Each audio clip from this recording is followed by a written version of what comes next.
beaucoup de visions sur l'aspect bien sûr urbain de ce déploiement d'une nouvelle ville,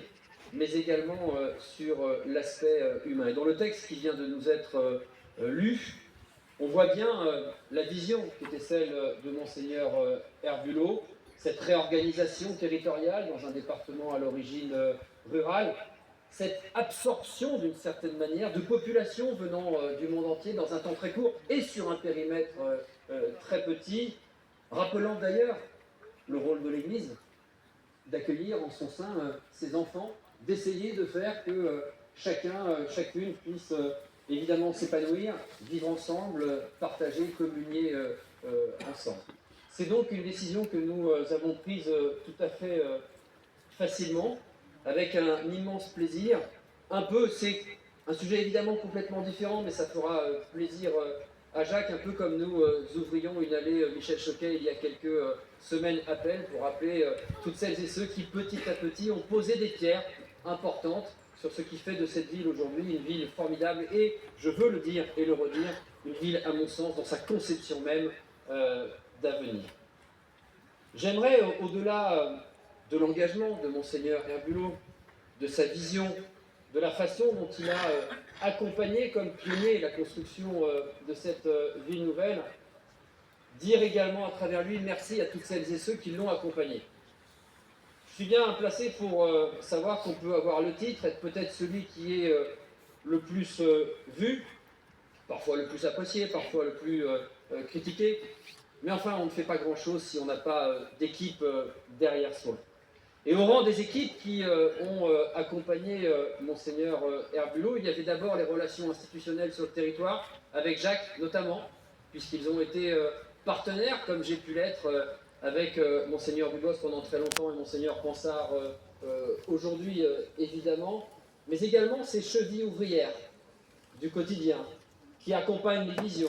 qui les mettent en œuvre. Et puisqu'il est présent parmi nous, j'aimerais que l'on applaudisse vraiment du fond du cœur notre ami Alain Bobière qui est là avec nous. Il est où, Alain ?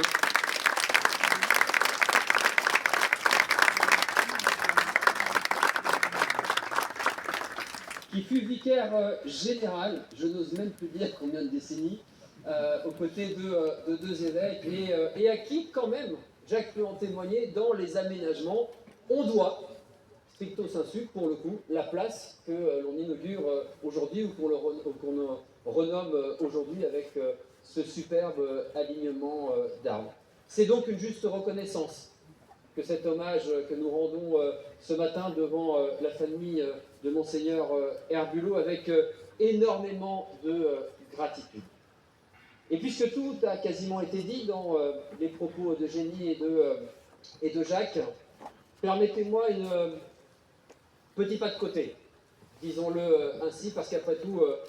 c'est aussi mon rôle d'homme public ou d'homme politique, bien plus au sens grec d'ailleurs, au sens de la gestion de la cité, qu'au sens partisan. Il a été évoqué tout à l'heure, cher Jacques,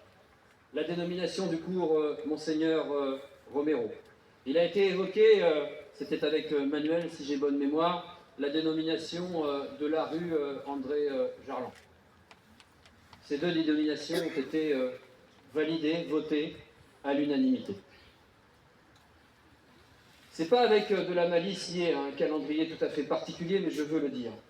Ce que nous inaugurons ce matin n'a pas été voté à l'unanimité. Et si je le dis, ce n'est pas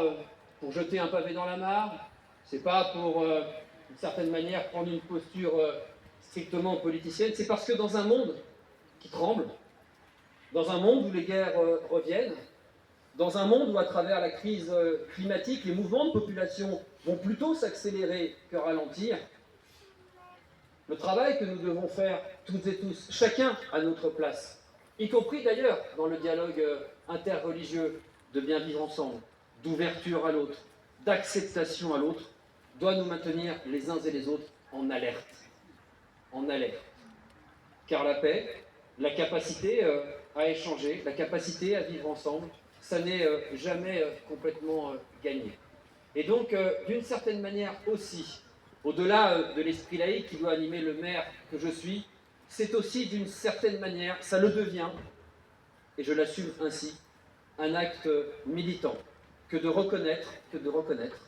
l'importance de toutes ces communautés qui cohabitent dans notre ville, de toutes ce qu'elles ont pu, les unes et les autres, l'ensemble des édifices religieux ont été cités tout à l'heure, apporter pour que tous ensemble, nous puissions créer un véritable collectif qui puisse parer au mouvement du monde. Merci à tous.